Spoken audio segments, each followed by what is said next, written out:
প্রকৃতপক্ষে আমি তো লেখালেখি শুরু করেছি সেই প্রায় 7-8 বছর কি প্রায় 10 বছরই হলো আর কি।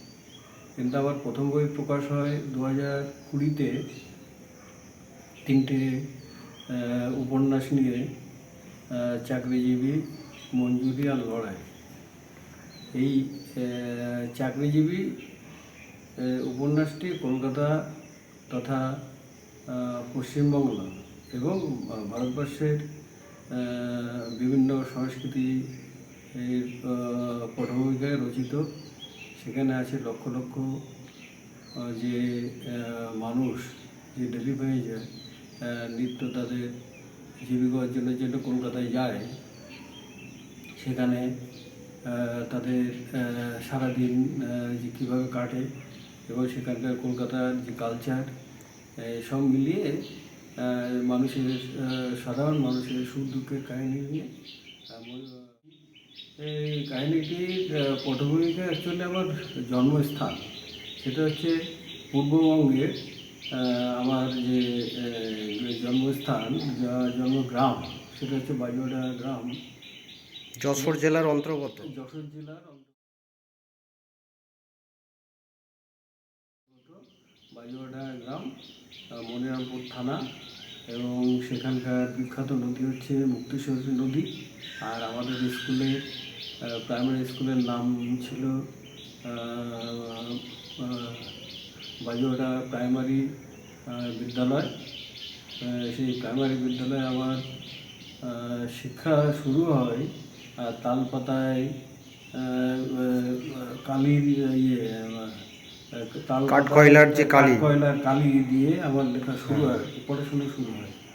এবং সেখানকার যে মাস্টারমশাই ছিলেন শিক্ষক, সেই শিক্ষক আমার বাবারও শিক্ষক ছিলেন আর কি। খুব স্নেহ দিয়ে, ভালোবাসা দিয়ে পড়াশোনা করাতেন।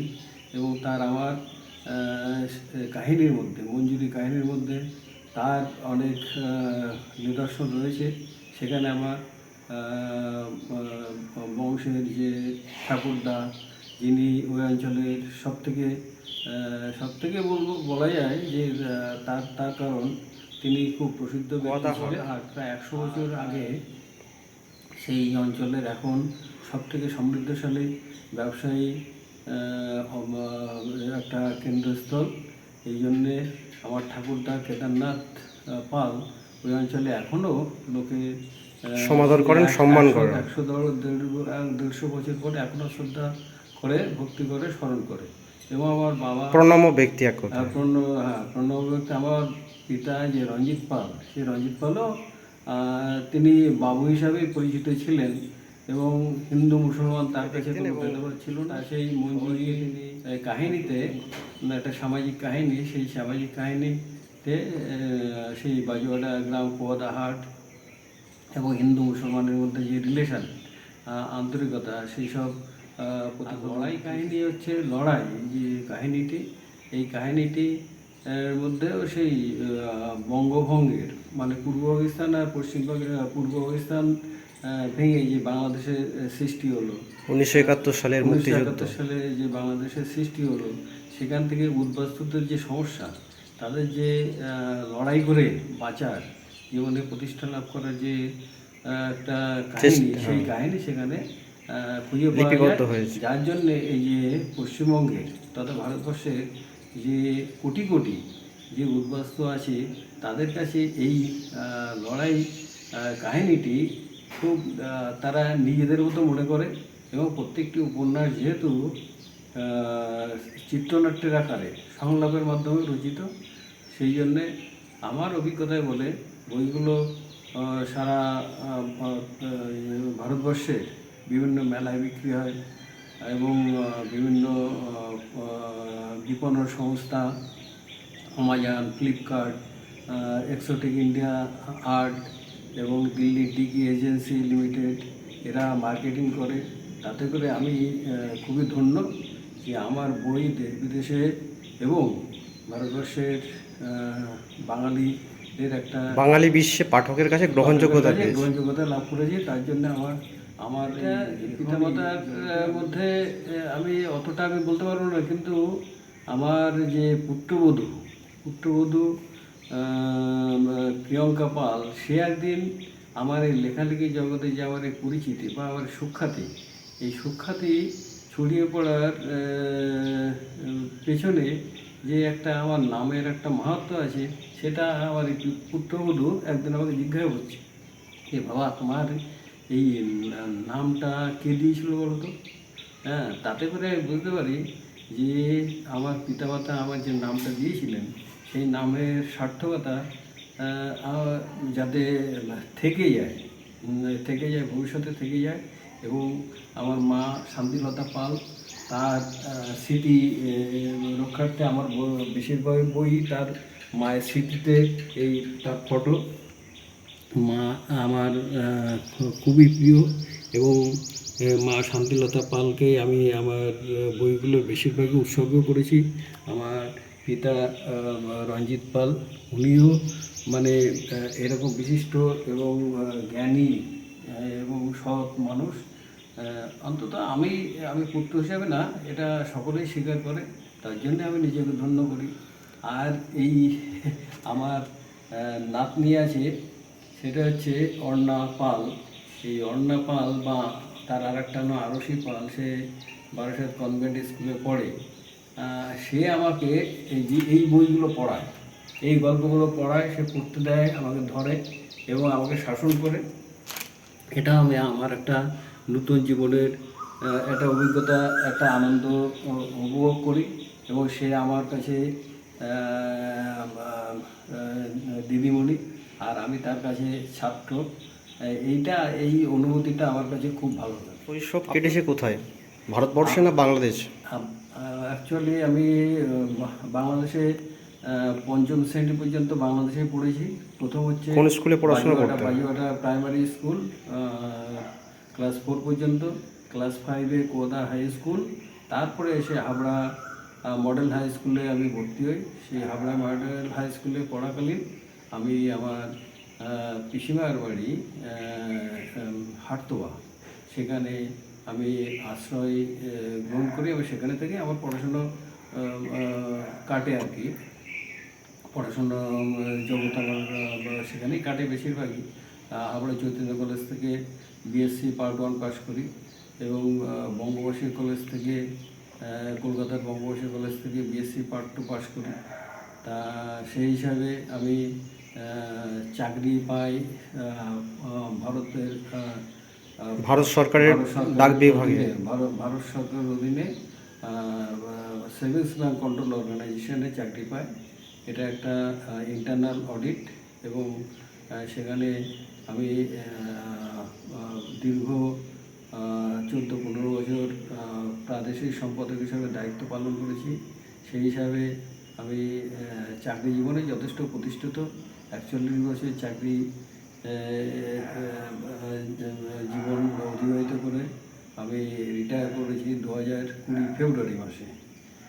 তা সেই হিসাবে তারপরে আমার এই যে এখন বর্তমান বাড়িতে আমি অবস্থান করছি, এটা আমার এখন লেখালেখির একটা সাহিত্যের প্রতি আপনার প্রথম ভালোবাসা জন্ম নেয় কবে থেকে? ভালোবাসা আমার সেই স্কুল লাইফ থেকে। আমার ওই হাবড়ায় যে ওখানে হাবড়া সেবা সংঘের একটা লাইব্রেরি ছিল, সেই লাইব্রেরি থেকে শরৎচন্দ্র চট্টোপাধ্যায়, বঙ্কিমচন্দ্র চট্টোপাধ্যায়, রবীন্দ্রনাথ ঠাকুরের বিভিন্ন বই এনে পড়তাম। তখন থেকে আমার এখন সাহিত্যের প্রতি ভালোবাসা সংগ্রহ করা নেই, তবে খুব টুকরো সেই সমস্ত যে সমস্ত পাণ্ডুলিপি, সেগুলো ঠিক পড়তে নেই। তার কারণ আমি হাবড়া থেকে যখন আমি দত্তপুকুরে নিজের বাড়ি করে চলে আসি 1981-এ, তখন স্থানান্তরকালে আমার সেই সমস্ত স্মৃতি আর ধরে রাখতে পারিনি। তবে হাবড়ায় আমার যে পিসিমার বাড়িতে, ওখানে আমার পিস্তত দাদারা আছেন, গোপাল দাস, মুকুল দাস, তৃপ্তিপালের সাথে শুধু আমার তৃপ্তিপালের অ্যাকচুয়ালি তৃপ্তিপালের সাথে ও আমার পিস্তত বোন হয় আর কি। তা আমার পিসিমা, আমার ঠাকুমা ছিল অমায়িক মানুষ। তার মেয়ে হচ্ছে তৃপ্তিপালের মা। এই তৃপ্তিপালের মাও প্রায় 100 বছর বেঁচে গেছে। তার মুখে কোনোদিন আমি দেখিনি, অসন্তোষ ভাব দেখিনি।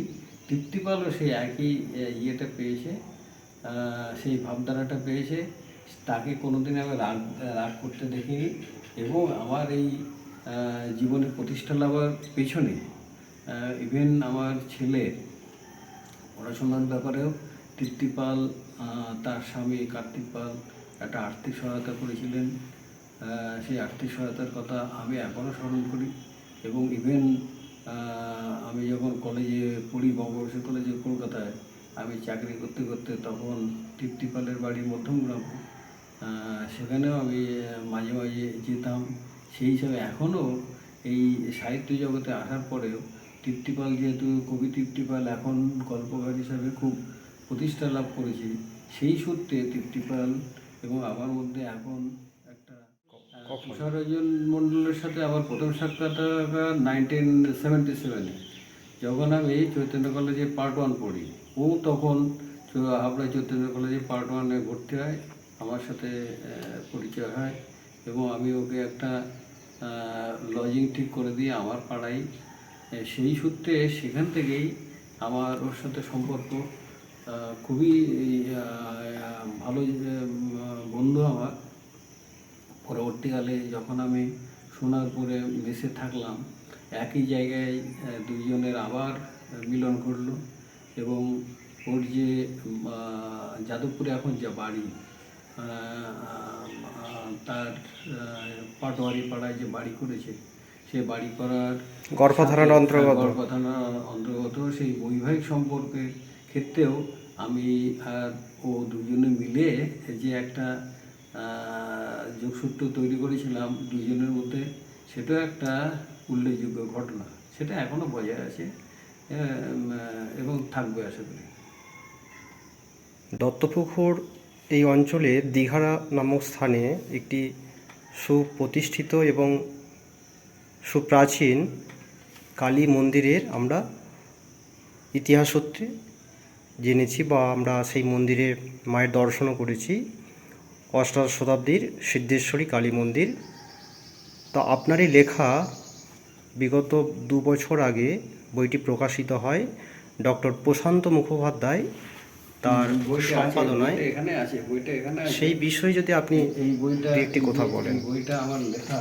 এটা অ্যাকচুয়ালি মন্দিরের যে সম্পাদক প্রশান্ত মুখোপাধ্যায়, ডাক্তার প্রশান্ত মুখোপাধ্যায়, মানে খুবই জ্ঞানী পণ্ডিত লোক, ডাক্তার লোক, সমাজসেবী। তা উনি আমাকে এই মন্দিরের ইতিহাস গ্রন্থ লেখার যে প্রস্তাব দিয়েছিলেন, সেটা আমি প্রথমে সাহস পাইনি। কিন্তু মনে হয় মায়ের একটা, মা সিদ্ধেশ্বরী কালী মাতার একটা আশীর্বাদ ছিল। এবং সেই 400 বছরের ইতিহাস, সমৃদ্ধশালী, হাজার হাজার বছরের আগেকার সমৃদ্ধশালী বঙ্গদেশের যে ইতিহাসের সঙ্গে এই দত্তপুকুর অঞ্চল জড়িত। মহারাজ কৃষ্ণচন্দ্র এবং চাঁদ সওদাগরের যে এখানে বাণিজ্য করার যে সেই ইতিহাস, সুবর্ণবতী নদী দিয়ে, সেই কাহিনিগুলো আমি আমার গ্রন্থে উল্লেখ করা আছে। এবং মা সিদ্ধেশ্বরীর অপার কৃপায় আমি বইটা লিখতে পেরেছি। এই জন্য আমি প্রশান্তবাবুর কাছে তো কৃতজ্ঞই। আর সর্বোপরি আমার আশ্রয়স্থল মা সিদ্ধেশ্বরী কালী মাতা, তার উল্লেখযোগ্য একটি উপন্যাস কেদারনাথের উপন্যাস সমগ্র, যে বইটি বর্তমানে ভারতবর্ষ তথা বিশ্বের দরবারে বিভিন্ন বাঙালি পাঠকের কাছে একটি উল্লেখযোগ্য একটি গ্রন্থ, এবং বর্তমানে যে বইটি পাঠকের কাছে সমাদর লাভ করেছে, এই বই সম্বন্ধে এই একটি বা দুটি বাক্যে যদি কিছু বলেন। এই বইটা আমার কেদারনাথের উপন্যাস সমগ্র অখণ্ড। এখানে এই কেদারনাথ, প্রকৃতপক্ষে কেদারনাথ পাল আমার ঠাকুরদার নাম। এই ঠাকুরদা নামটাকে আমি আমার লেখনের মধ্যে ধরে রাখার জন্যে তার নামেই, ছদ্মনামে বলা যায়, ছদ্মনামেই আমি এই বইটা প্রকাশ করেছি। এখানে 8টা উপন্যাস আছে। 8টা উপন্যাসে এখানে 544 পৃষ্ঠা, 1000 টাকা দাম, এবং বইটি খুবই জনপ্রিয়তা লাভ করেছে। Delhi degree agency private limited and publishers এরা 2025 বইমেলায় 5খানা বই আনন্দ প্রকাশন থেকে ওরা অর্ডার দিয়ে নিয়ে গেছে, এবং ওরা আজকে প্রায় সে আমার প্রথম থেকে যত বইগুলো বেরিয়েছে সব বই ওরা সংগ্রহ করে এবং দিল্লির যে বাঙালি পাঠক আছে সেই বাঙালি পাঠকের কাছে পৌঁছে দেয়।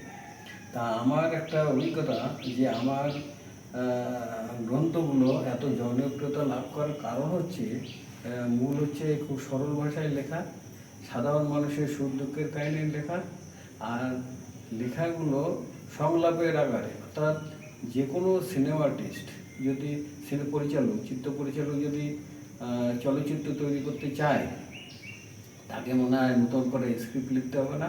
প্রত্যেকটা কাহিনীতে 150 থেকে 200 পৃষ্ঠা আছে, এবং যে চরিত্রগুলি 20 থেকে 25টা চরিত্র আছে।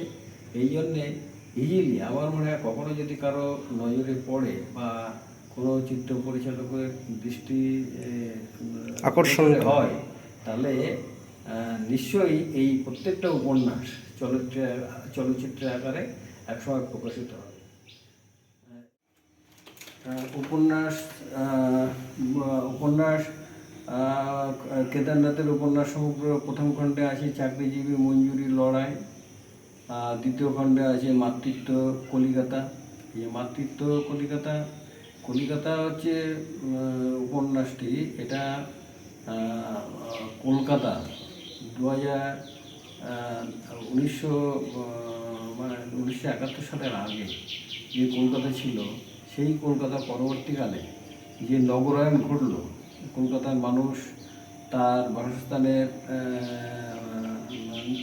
তাগিদে সোনারপুর, লেক টাউন, সল্টলেক, বারুইপুর, বিভিন্ন জায়গায় যে ছড়িয়ে ছিটিয়ে গেল, অর্থাৎ এই যে কলকাতার নগরায়ণ ঘটল, সেই সমস্ত, এবং সেখানে যে সমস্ত বস্তিবাসী সাধারণ মানুষগুলো সাধারণ জীবনযাপন নিয়ে গ্রন্থটি রচিত। এছাড়া আছে আপনার আছে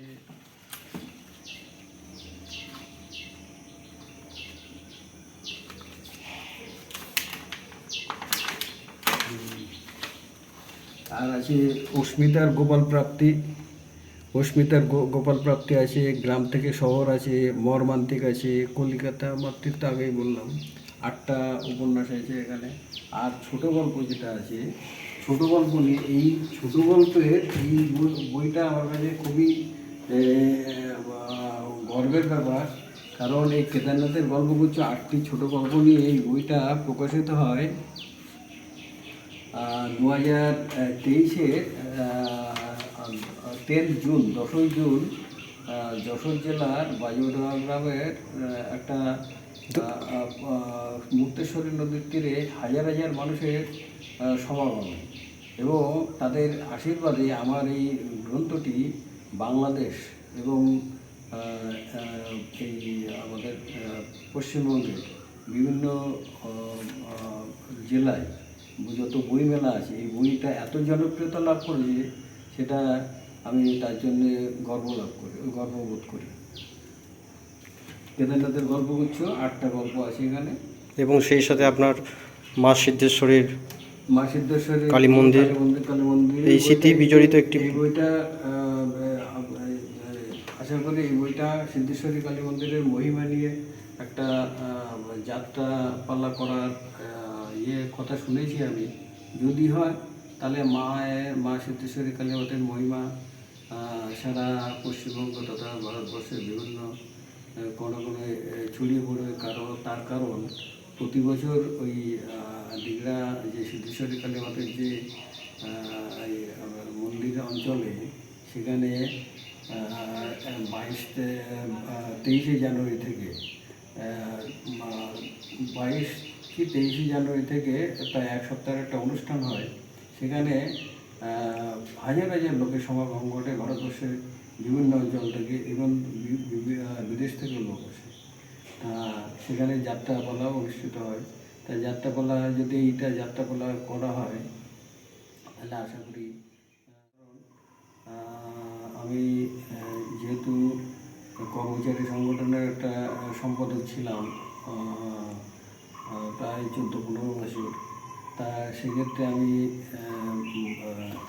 বিভিন্ন শ্রেণীর সে সরকারি অনেক ঊর্ধ্বতন অফিসারের সঙ্গে আমার যেমন যোগাযোগ ছিল, তাদের সাথে ইংলিশে কথা বলতে হতো আর। এবং আমি অল ইন্ডিয়া কনফারেন্স, যেটা কন্যাকুমারী, নাগপুর, লখনৌ, বিভিন্ন জায়গায় আমি প্রেজেন্ট করতাম আমাদের পশ্চিমবঙ্গ সার্কেলকে, এবং সেখানে ইংলিশেই বক্তৃতা দিতাম এবং আমার খুব জনপ্রিয়তা ছিল। তা সেই হিসাবে মানুষের সেবা করার মানে সবার সাথে মেশা, এবং আমার একটা চরিত্র হচ্ছে যে শুধু যে ওই মানে একটা উচ্চ স্তরের লোকের সাথে মেলামেশা তা নয়, আমি ইভেন যে কোনো সাধারণ লোকের সাথে, একটা রিক্সাওয়ালা, একটা চায়ের দোকানে গিয়ে আমি মিশে যেতে পারি এবং তাদের মতো করে। সেটা আমার এই প্রমাণ হচ্ছে ইয়ে আছে এখানে, এই পাখির জন্য আমার এই রেডি রাখতে হয় এই চানাচুর, চিড়ে। আর এই পাখি এই যে আমার এই আম গাছটা আছে, এই আম গাছটা এই ওই 5টার সময় গিয়ে চলে আসে, পাখিরা চলে আসে। কোকিল, চড়ুই, শালিক, সব রকম পাখি কোকিলের ডাকে এখানকার লোকের ঘুম ভেঙে যায়। তা এই আমার এই আমপাড়ার এই কোটা, এই আমার এই হাত ধরে আম পাড়া যায়। এই অনেক আম আছে এখানে, এই আম প্রচুর আম হয়েছে এবার। হ্যাঁ, তো এটা একটা আমার একটা শখের ব্যাপার আর কি। হাত দিয়েও অনেক সময় আম পাড়ি। হ্যাঁ, অনেক পাকা আম সারাদিন পাড়া হয় এবং পাড়ার লোক, তারপরে আত্মীয়স্বজন, সবাইকে আমরা দিয়ে নিজেদের একটা শান্তি লাভ করা হয়।